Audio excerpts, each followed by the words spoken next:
Zdravo svima, danas snimamo kako instalirati Lego Batman 2. Evo ga.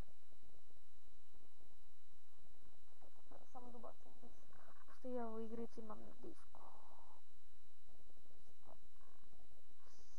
Ajde, uđi. Evo ga. Ovo će biti samo jedan kratak video kako instalirati.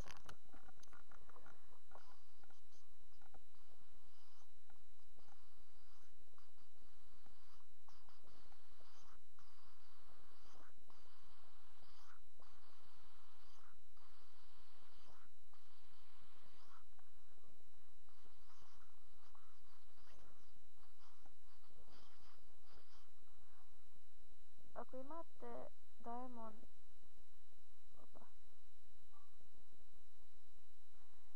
imate Diamond Tools Lite, idete na program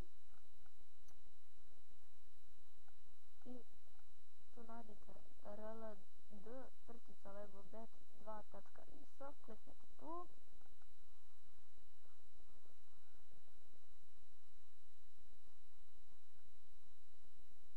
Onda kliknete ovdje, pa kliknete install i tako dalje.